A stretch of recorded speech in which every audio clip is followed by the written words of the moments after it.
Alrighty guys, we're back for Tarantusk Aggro, and this is a Through the Omenpaths standard brew, and I'm Red Cat. Let's briefly go over the deck, then hop right into some ranked. We got all four Tarantusk, Unwisely Awoken. Even though it's a legendary creature, I think all four will be worth it in here. 2 mana, 2/2, when it enters, get a food token. Nice. Now, the bottom ability. Other. Spiders, boars, bats, bears, birds, cats, dogs, frogs, jackals, lizards, mice, otters, rabbits, raccoons, rats, squirrels, turtles, and wolves you control get +1/+1. Awesome stuff. So that's kind of what the whole deck list is based around. We have raccoons in here with Keen-Eyed Curator, good one. We also have all four Scrapshooters as well. Kind of an underplayed creature, honestly. Now, also, we have doggies packed in with all four district mascots. We have rabbits in here with Pawpatch Recruit. We even have birds with Sazh's Chocobo, wolves with Summon Fenrir, which works really well with the landfall on the Chocobo, of course. And the middle ability on Fenrir is pretty good in here too, because extra counters works well with the district mascot. Now we also have a lizard here on the top end. King of the Coldblood Curse is a 4 mana 5/5 trample. Not bad stats, right? So when it enters, up to one other target creature loses all abilities and becomes a green lizard creature with base power and toughness 4/4. It's actually really neat. You could take something really important off the opponent's board and just have it lose all abilities. That could come in handy, right? Because it just says up to one other target creature, so you don't have to control it. But if you do control it, turning like Sazh's Chocobo into a 4/4 after it already has a chunk of counters onto it seems pretty cool. I'd say one of on the top end for a reason.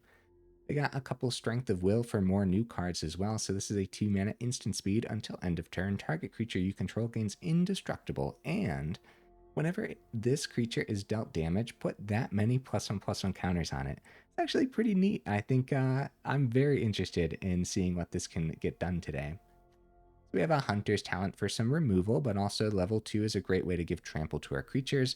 Herd Heirloom, another great way to give trample to our creatures, right? And then, of course, Power 4 or greater works well with Scrapshooter or King of the Coldblood Curse or whatever you turn into a 4/4 off of the king, right? And outside of that too, the top ability ramping us into creatures when we got 29 creatures in here is actually going to be pretty good, right? More removal packed in with a couple hard-hitting questions as well. 23 total mana should be more than enough in most cases, but we also have an Archdruid's Charm in here too. Okay, some honorable mentions feels really sketchy, not playing with more protection. Strength of Will being a 2 mana protection spell is sometimes just too expensive, so Snakeskin Veil making the cut as an honorable mention, and then Frenzied Bailiff, a really cool aggro card and would usually be worthwhile in a mono green aggro deck list, right? But it's a beast, so it doesn't fit the Tarantusk theme. Unfortunately, that would have been really cool, right? Alright guys, I do my dandiest to save the more in-depth discussion for the end of the video, so look forward to that. In the meantime, let's go ahead, take this into some ranked, see how we do.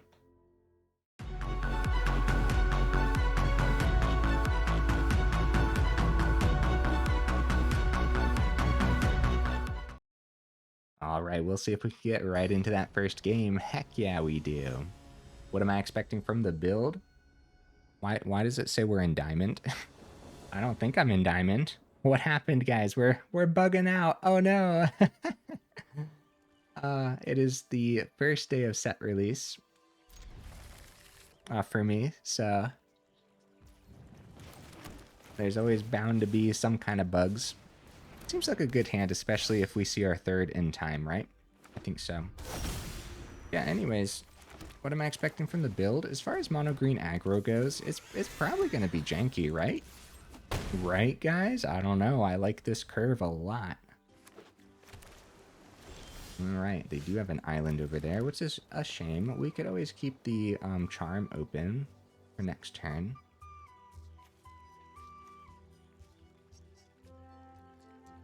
Strength of Will with District Mascot's a little better, right? See what they do here. Yeah, I'd love to establish the Scrapshooter, but we should, well, Strength of Will doesn't get around whatever Simic does. Plus it's a fight spell. Alright, I'll run into it. I'll run right into it. Let's see what they do to the Scrapshooter. It is going to be a Dispelling Exhale, which gives us a little bit more of what's in the opponent's deck list. Probably Meringue River Regent on the top end to work well with that Exhale. And honestly, at that point, they could have countered the Mascot too then, if they went ahead and beheld a dragon, right? Fenrir is great. They're tapped out this time round. 5 on the board. We're doing good damage, but they're rampant too.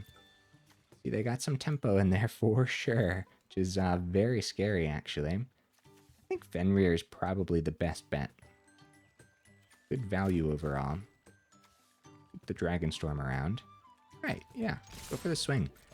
If that was like Sazh's Chocobo, of course you'd want to do Fenrir before combat, right? Since it does affect the combat. Alright. See what you got, opponent. 4th mana. Ona. And I guess we're dead. Good game? Question mark? Let's see it, buddy. Let's see it. Oh, Omniscience. A free consult the star charts here. Grab one. Another one.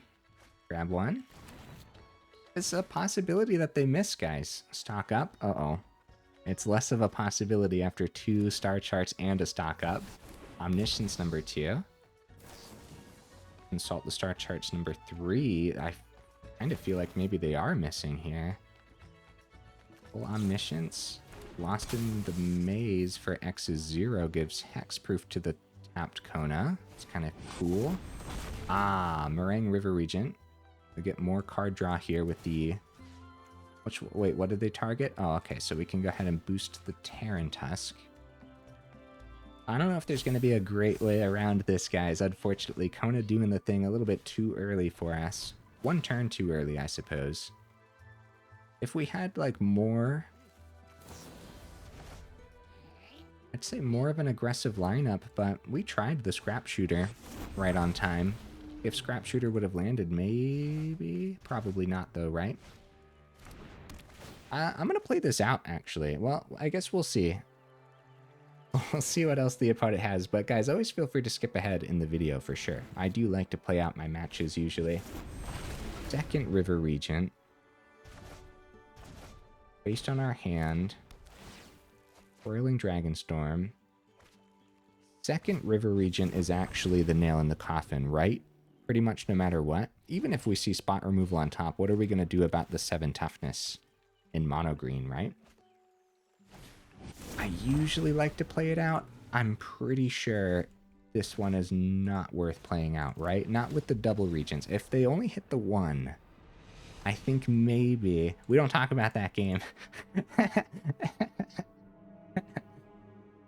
Kona does the thing too fast sometimes, guys. It really does. But that being said, everything does... Every meta deck list does the thing very fast, doesn't it? You're usually sweating on that turn 4, no matter what. Guys, why does it say we're in diamond? Yeah, we must be bugging out. Because you guys know my comfort place is the bottom of platinum. That's where I like to sit and hang out, have a good time. Alright, the opponent goes first. This is not a bad hand, I would say. The double heirloom, look, we only got 2 of them in here for a reason, but I'm not worried about it. Yeah, because there's a chance that we get some good card draw with it too. And a deck list like this usually really appreciates the card draw. Turn 3 Recruit could be pretty good, but I'm pretty sure we need to start pushing. Same as the last game. Bring it on, opponent. Bring on the Kona. Alright, I'm going to hold off on the Tarantusk for a turn. Herd Heirloom would be pretty good here too, guys. It really would be.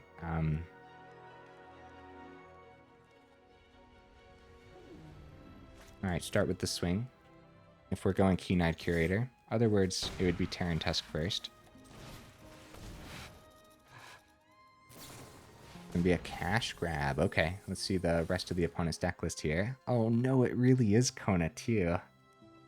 Oh no, guys. They grabbed the Windswept.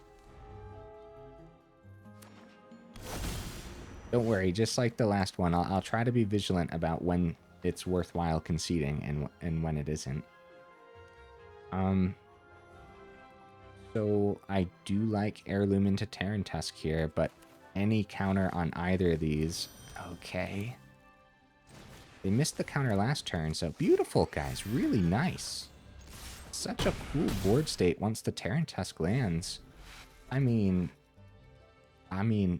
anyone's in danger here. That is an untapped mana from the opponent, unfortunately, right into Kona. They could miss. They could miss, guys.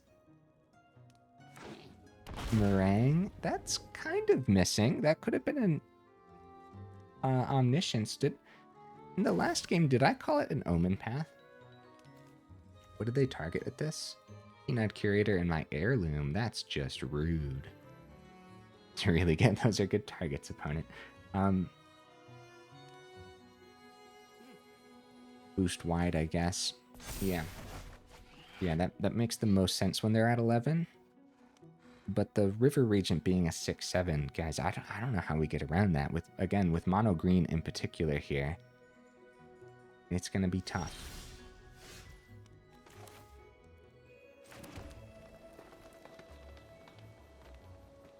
Without the extra card draw too, with the Heirloom on the board, both of our creatures just 3/3s. We get them down to 8, but lose the important creature of Tarantusk.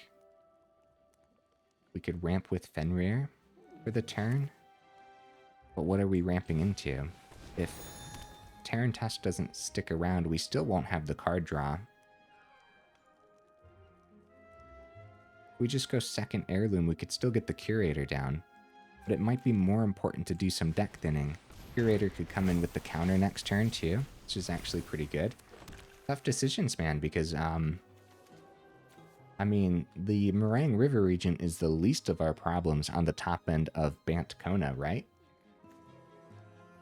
Swinging just doesn't make too much sense, but yeah, not yet, right? Not yet. We need a little bit more on this board before we can get a successful swing. See what they grab here. Potentially a Ghalta on the top end. It's going to be, oh, Prime Speaker. Nice. Okay, we're in a lot of danger. They get some good card draw off of the Prime Speaker, probably leading them into that Omniscience for next turn. And again, just these big chunky creatures, really hard for Mono Green to deal with. But so far, I really like how we're curving out and how I want to call our early game pretty aggressive, but it really depends, huh? Because right now we're running into the Kona wall. So we get the swing with the Fenrir. And with Herd Heirloom, whenever this creature deals combat damage to a player. So that'll be the block there. But now that they got the second big chunky thing, I guess Tarantusk still doesn't get through. Oh dear, guys. Oh dear. Alright, Keen-Eyed Curator comes in with the extra counter. I guess Mascot with the extra counter could have been pretty good too, right? Yeah, it could have been. Going wide is not going to save us here. But it's not going to stop me from trying for sure. Get that Herd Heirloom down. Number 2, got Keen-Eyed Curator's ability open as well, which could be pretty good. Look, I mean, they got the Dredger's Insight in there. Actually, guys, that Keen-Eyed Curator could be crazy next turn. District Mascot's ability. We actually don't have the 2 open because I didn't use the Herd Heirloom earlier for the Keen-Eyed Curator. But that could have helped us pop their spacecraft. Okay, sorry, opponent, for running down the timer. Wanted to make sure I was playing it out well enough here. I do think this is heavily leaning towards the opponent. As soon as they drop the Kona, pretty much any free card with Kona was probably going to be a nail in the coffin, which is definitely something to think about for this deck list. If we're seeing enough of Kona, we need something. We need to put something in the list, right? They do get the Windswept Bastion going, and they go ahead and swing in the air this time around, which probably means they're getting ready to dump their hand on the board. Right, because they want to make sure they have a ton of blockers. Ah, there's the Omniscience. Oh dear. Oh, Extinguisher Battleship is rough, man. Oh no. That hits everything except the Keen-Eyed Curator. Oh no. My board. My board, send help. Yeah, so at this point, I suppose, again, I don't really like conceding, but... Oh, it does hit the Curator. My bad, guys. Yeah, since Tarantusk was dying too, that was also getting the boost to the Keen-Eyed. And there's the second Meringue River Regent too. Hey, good game, opponent. 2 concedes in 1 video? What's happening? Oh no! I'd say usually the concedes are very, very rare. But that's worthwhile, and we definitely need to get more games with this, you know what I mean? And 2 Kona matches in a row is pretty rough, but if we see like a 3rd Kona today, then we really have to sit at the final thoughts and try to come up with something that can help us deal with the Kona on time.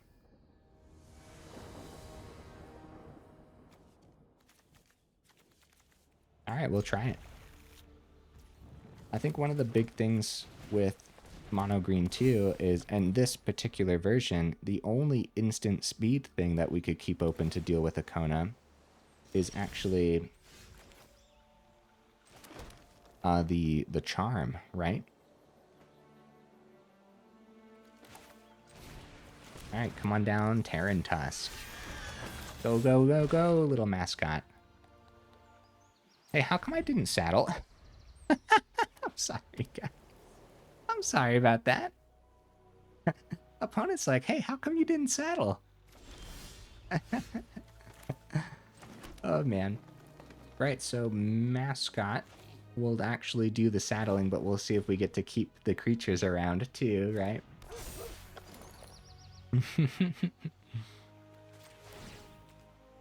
Yeah, hopefully it doesn't come down to 1 point of damage, guys. Well, actually, that's not true. It's multiple points of damage with the Mascot swinging multiple turns, right? If the Mascot survives this turn. It was saddled. Right. Swing?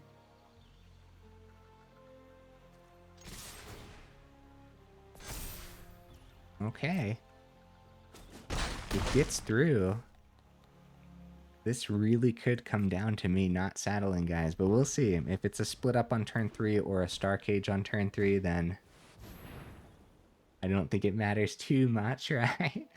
With both mascots on the board, another mascot would be pretty good to eventually pop the Star Cage. What? Hey, what happens if I full control with the Star Cage on the board? On the stack of the... What happens on the stack here? You know what? We might as well try it. Not 100% certain how that works. Really? Apparently the opponent knows how it works. So one of the concerns, something I was concerned about, right, was that the exile would still happen. But since it does have that clause there until this artifact leaves the battlefield, and if it's already off the battlefield, it's similar to like popping a Deep Cavern Bat, and then the Deep Cavern Bat doesn't still exile a card. You know what I mean? I think that's how that would work.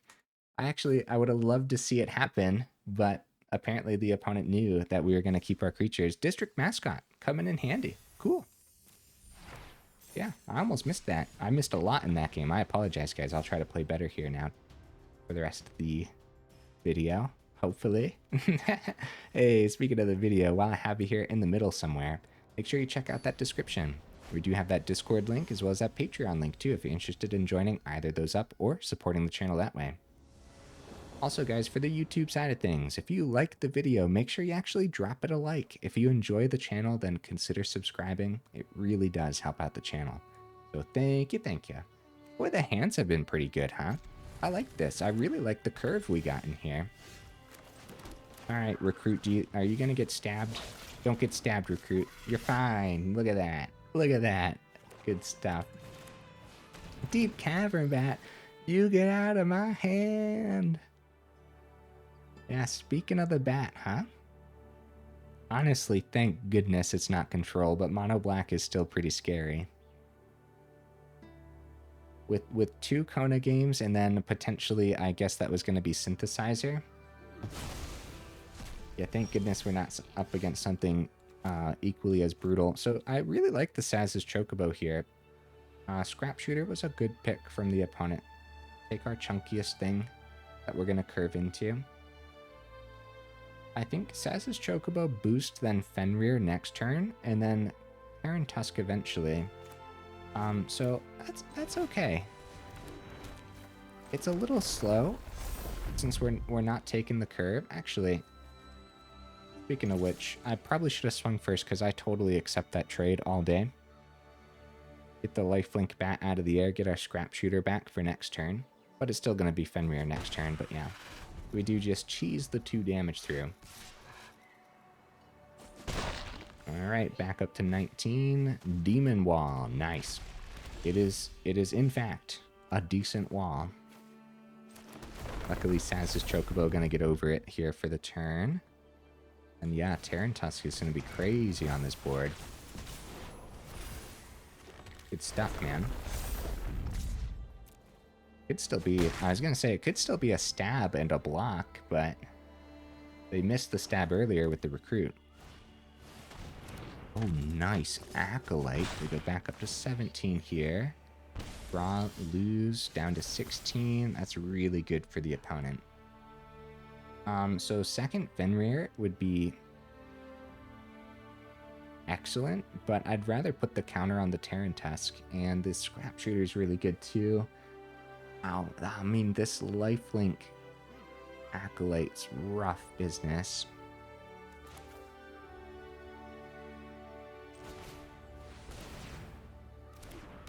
Tarantusk makes the most sense because we get the biggest draw here, and Keen-Eyed Curator at the end. We have to expect them not to have a board wipe, right? Based on the cards that they've played, this is probably just Demon Mono Black.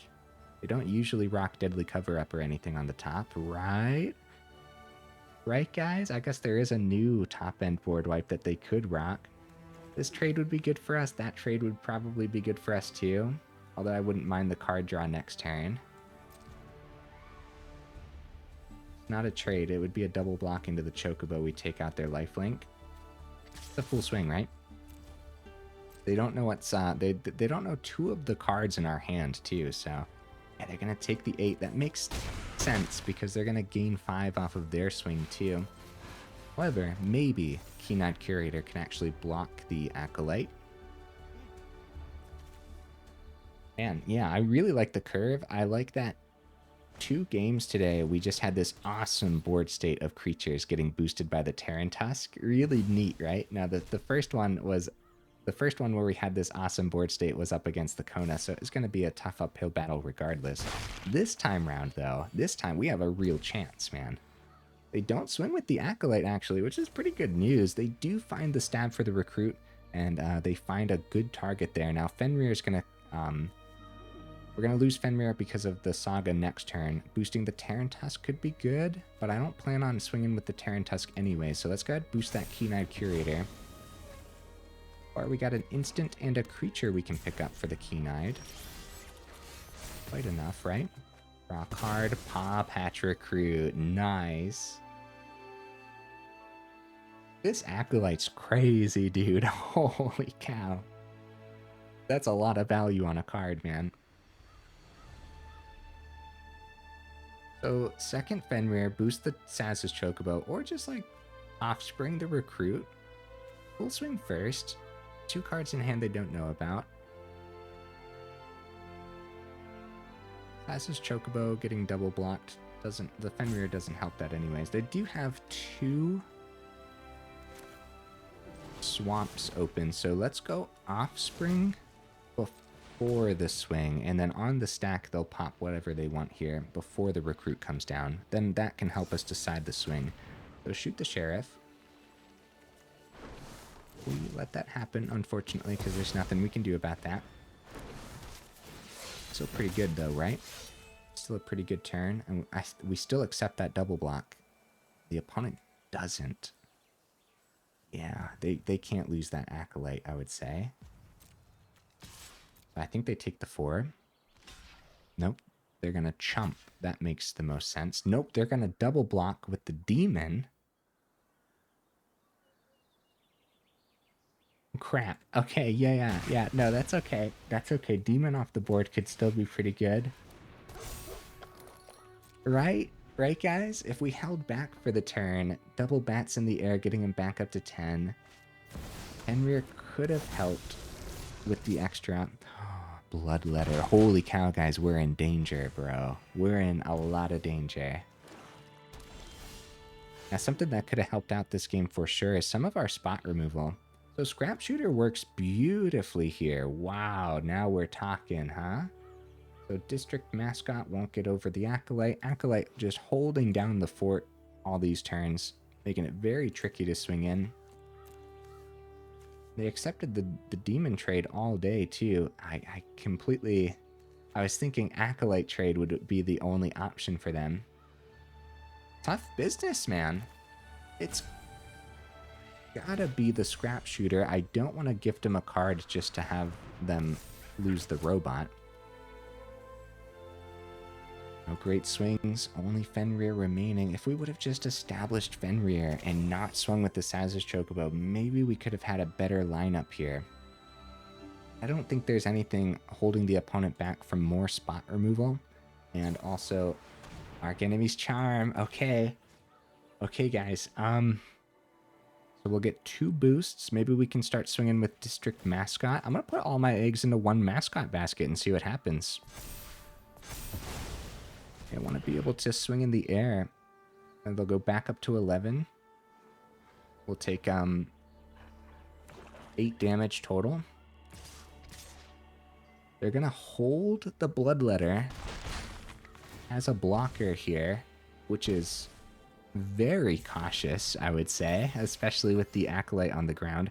We do find more mana, and very much regretting not playing the Fenrir earlier, for sure. Oh, man. Come on down.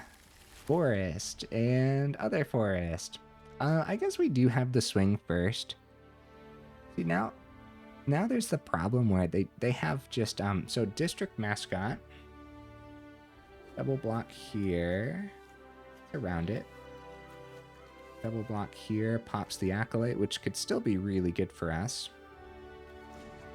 Okay, so we saddle it up, right? And we go for the swing. Especially since they have lethal on a full swing next turn anyways. They've been playing very cautiously. It's possible that they miss the full swing, but I don't think so. I don't think so. Yeah, they got 8 in the air.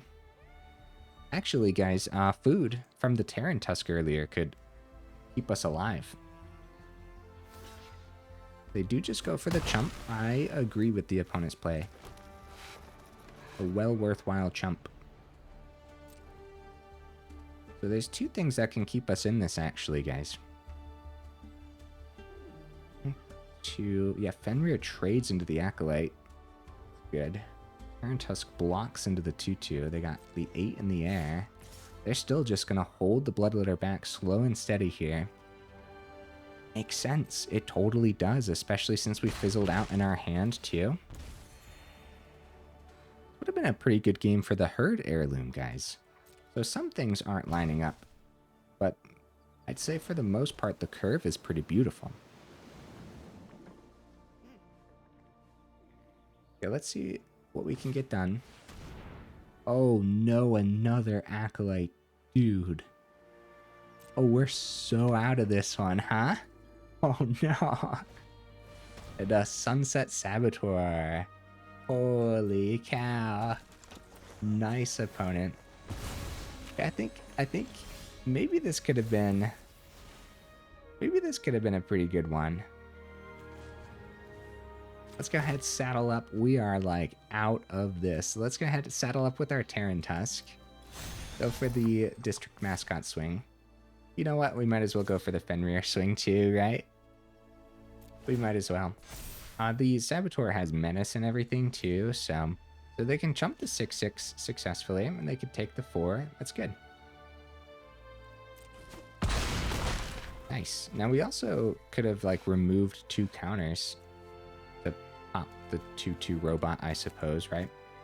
So then we play the Tarantusk from hand, gets the counter back, and then we select the one that's untapped so it can actually block, and then we get a food that we can activate. It's pretty cool, man. It's neat. But boy, that's a board state. And they go ahead, power up the Soulstone. Here comes that full swing, and we're definitely going to let him play this out, for sure. Honestly, we don't see enough of this Acolyte. Really cool, man. We target District Mascot. Ooh. Get some boosts here? Heck yeah.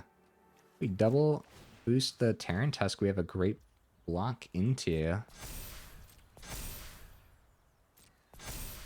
one of the Acolytes. Now they got the 8 in the air, and we'd have to double block the Saboteur. So yeah, there's nothing we can do, but still. Pretty neat.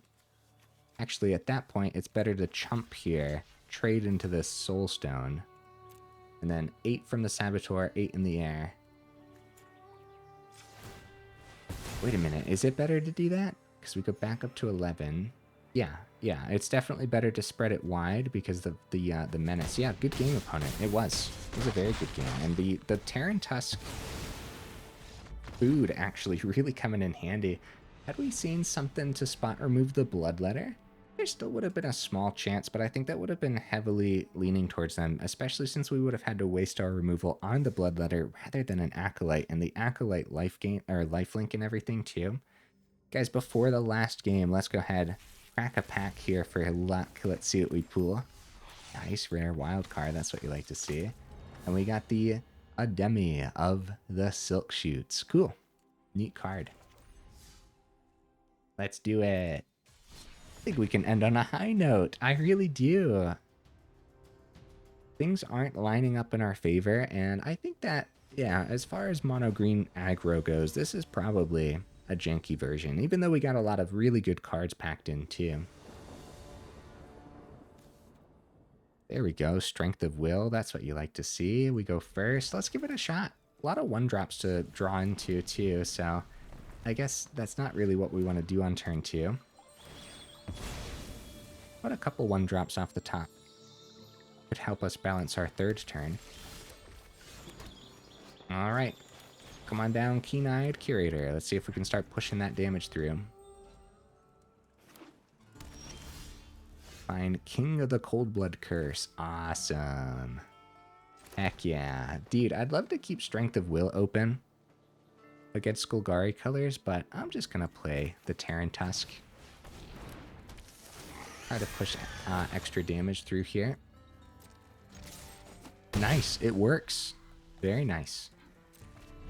Have the Keen-Eyed Curator's ability open.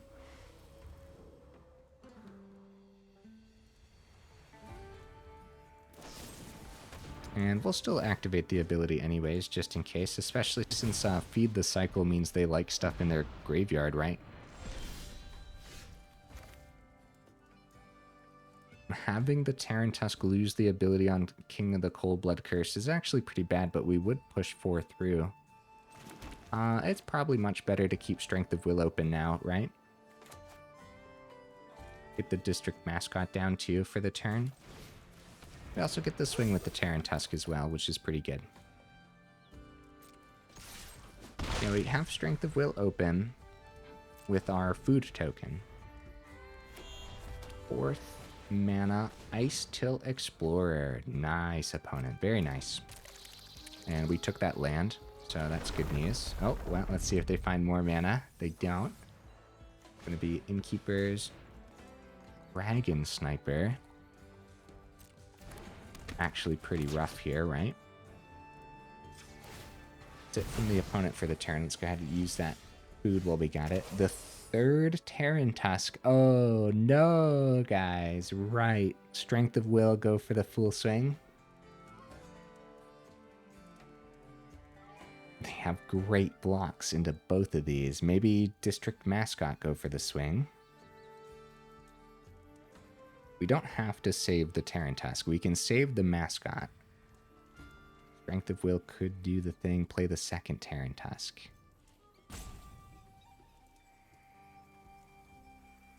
If it's just Mascot, they go Dragon Sniper to pop it, because it'll be a 3/3. But there's a chance that they go Ice Till Explorer into Mascot if we don't do that, and we just play the second Tarantusk from hand then. No, they do go Ice Till Explorer into the appropriate one, so...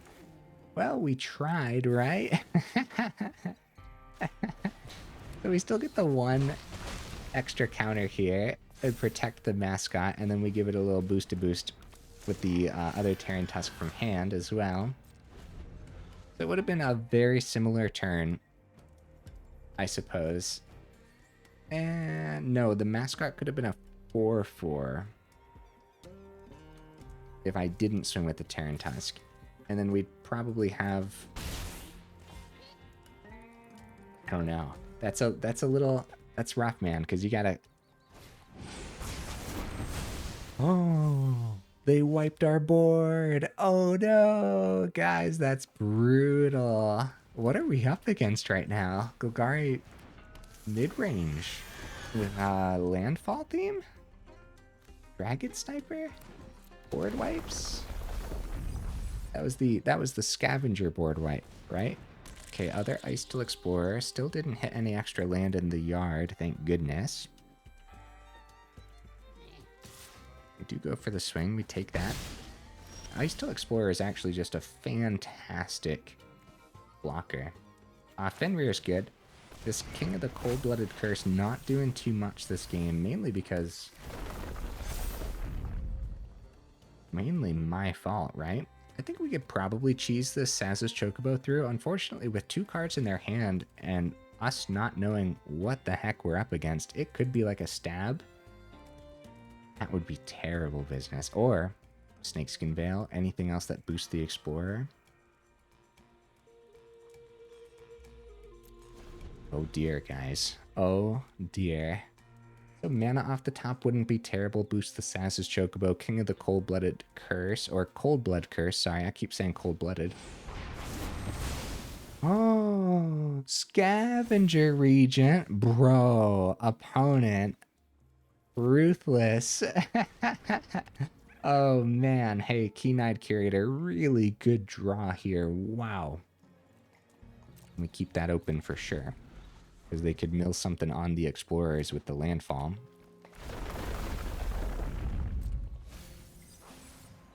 Okay. Okay, thank goodness one of the regents hitting the yard, right? Surveil, see if they keep it on top. I think this this Keen-Eyed Curator could be good enough, man. Another Ice Till Explorer. Oh dear. Oh dear, guys. Everything's fine. I'll take the 2. Oh, all day. Yep, I'm not risking it. I'm not. They got 1 card left in hand. Golgari colors. That could be anything to pop this Keen-Eyed Curator. Number 1. Creature, enchantment, and instants. Oh no, do we not have sorcery? Creature, enchantments. Instants. Crap. Okay. But Keen-Eyed Curator is still really good, so we'll start taking stuff out of the yard here. Go with double feed the cycle. I don't exactly know. There might be some reanimation, so taking the biggest creatures first makes the most sense to me.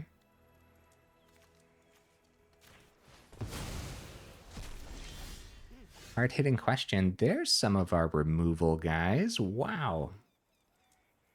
Maybe we skip the Keen-Eyed Curator's ability. Again, already have an enchantment, already have a creature, already have an instant underneath it. So, yeah, we could skip the ability. Go King of the Coldblood Curse, make it a 4/4. Hard-hitting question, the Ice Till. Oh dear, guys. Oh dear. We got some seriously tough decisions. Based on this, I'm gonna go King to the Explorer that can block, and then swing for 4 down to 10. Anyone's game, dude. I think it's heavily leaning towards the opponent, especially since we don't know what's over there, and also we're missing our Herd Heirlooms again, so they do have a full-powered Overlord. Being a 5/5 is pretty significant, and the mill is significant too, so This is what I mean by tough decision. Maybe if we would have just kept Keen-Eyed Curator's ability open, then this graveyard nonsense wouldn't be happening. But then we wouldn't have a 5/5 trample on the board too. So stuck between a rock and a hard place, I would say, for sure. Got some more mana. An exile over there. Scrapshooter, pretty good. Like seeing that. Unfortunately, guys, we no longer have the swing, and mana off the top is not going to be enough. We swing with the King of the Coldblood curse. I guess they trade. Maybe they take the 5. Probably not. But if we're in danger either way, and it's leaning towards the opponent, and they're going to have a Dragon Sniper next turn too, see if we can maybe cheese this 5 through. Since they don't know what's in hand. No, they decide not to be fooled today. And Keen-Eyed Curator stays as a 4/4 without any abilities. Got some life gain here, so I mean we're gonna play it out. But also I'm just curious to see more of the opponent's deck list too at this point.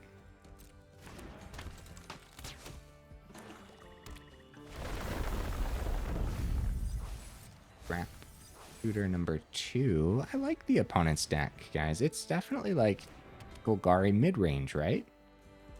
They got the Innkeeper's talent in there too, and they're going for it. They got plenty of mana.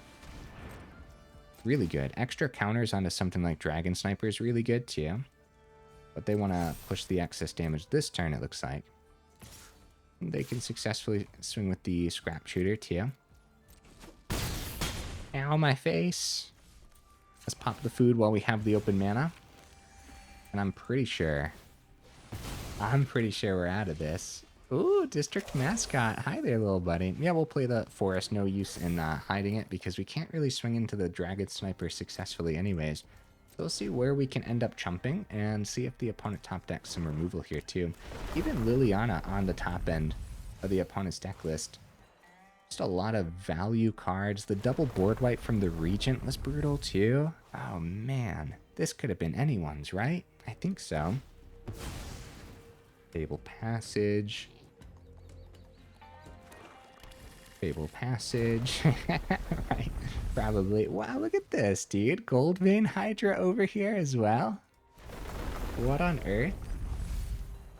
Nowhere to run. Okay. Yeah. Actually just really like the opponent's deck list. What do you guys think? I haven't seen this version of Golgari mid-range yet.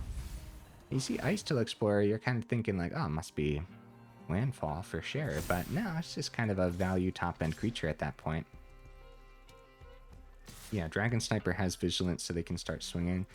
We take it. Ow! My face! No! Mana, why?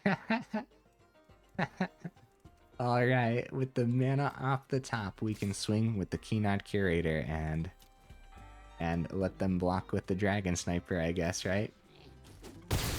We could also keep blockers back, but that's a little bit less fun. And I'll keep the Forest to scare them, right? What's that one card for 6 green mana? Vivian! Holy cow, dude, what a neat deck! What has even happened? They grabbed the Scavenger Regent off of the Vivian. Oh, man. Wow. They get extra Ward 1 on the level 2. Good game, and also, opponent, nice deck. Very cool. Get the extra ward on the Innkeeper. You got like ward, discard a card on Regent and everything too. Vivian also getting the ward 1 thanks to the Innkeeper, and that would include then as well Liliana. And then the Liliana and Vivian on level 3 of the Innkeeper, of course, having these come in with twice that many of each of those kinds of counters, which is why Vivian is chilling with 12 loyalty here as well. At that point, they didn't even need to. They could have went -8 on Vivian, right? That's crazy business. Actually, so Golgari mid-range value is what I was thinking, but maybe it's Golgari Super Friends fully leaning into the Innkeeper's talent side of things. Because we got to talk about this one because, boy, it got wrecked, huh? We got obliterated today. And that doesn't take away from how cool it is, but 110% put it on the do not craft list, guys. Obliterated. Now, a few things, right? Put pretty much every deck list on the do not craft list for the first couple weeks of every given set, because you never know where the meta is going to settle. And so it'd be pretty rough to craft a deck list and then have the meta settle on the opposite side of that deck list, and then you're going to have a rough time for a while or something. And Tarantusk is one of those cards where I really want it, like, it's the main build around, so I really wanted all 4 of them in here. But it's not necessary as all 4 of them, and we actually saw too many of them in some of those games, but pretty much no matter what, I wanted to see it. And it's a really fun build around, having birdies and rabbits and dogs and raccoons and wolves and lizards all working together in this deck list.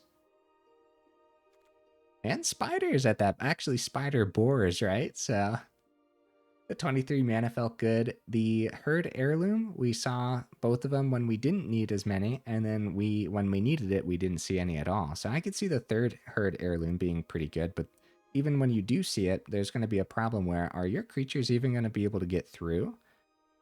The answer is a coin flip. It really is. Somehow, the opponents are going to have chunkier creatures, even though you're doing the Mono Green Stompy-ish thing, right? So, District Mascot's relatively weak, but against the right build, like, look at that Pinnacle Starcade. Was that our only victory? When the opponent exited the building from the Pinnacle Starcade? I'm not 100% certain right now how many... I don't even know how many games we played, but all I know is we got obliterated. Even when the hands looked really good and the curve was awesome, rough business out there, man. Even so, District Mascot could still be a 2 of in here quite successfully. And another reason to put this on the do not craft list, guys, for as janky as it was, it's pretty expensive, right? Oh dear. Oh dear. Most of the deck list is rare. There's no mythics, that's good, I guess, but yeah. And Strength of Will, my concern for the card was that 2 mana is a little too expensive for protection spell, and that actually showed itself today where we had the 1 mana open that one turn, couldn't play a Strength of Will. If we just had a Snakeskin Veil instead, would have been much better. Still, really neat card. I have 2 of them in my collection right now. I'm gonna try it again somewhere. It's neat, and I just love the artwork on this so much. It's such neat artwork. The one of Hunter's Talent and the hard-hitting question also hit in the deck list a little bit, but there's only 3 of them, and I'm talking like the Herd Heirloom hit in the deck list too, but there's only 2 of them in here, so we're really just dumping creatures. There's some potential trade-outs. Maybe you already have all these cards, and you don't have to worry about crafting. If you don't have to worry about crafting and you already have everything here, then put it together. Get back to me. Maybe you'll have some better luck with the deck list. Now, there's some potential trade-outs, too. Maybe you have 3 Tarantusk. Perfect. Try 3 and get back to me and go up that third hard-hitting question or something, right? And then, like, other cards that seemed a little unnecessary, like the top-end King of the Coldblood Curse. Thought it would come in handy a little bit, but yeah, 1 of for a good reason, huh? And not the main build around here by any means. And a couple Scrapshooters could potentially be dropped too. I wouldn't drop the Fenrirs, especially since it's one of the only non-rares in here, but I like that it's a wolf that works with the Tarantusk, but then the ramp works with the Chocobo, but then also the ramp just works in general because deck thinning's really good, but more mana on the board is also really good. So then the counter theme works well with the second chapter, and then there's not too much card draw packed in, so the third chapter even comes in handy too. So yeah, it's really neat, man. It's a really neat version of Mono Green Aggro or Mono Green Stompy, whatever you want to call it. It just didn't really get there today, did it? Unfortunately. So yeah, let me know what you thought of the deck list down in the comments. Do you think it deserved all those losses, or am I being too hard on the deck list? That's a possibility as well. Either way, if you made it this far into the video, for real, y'all are champions. I super duper appreciate you, and I will see you in the next video.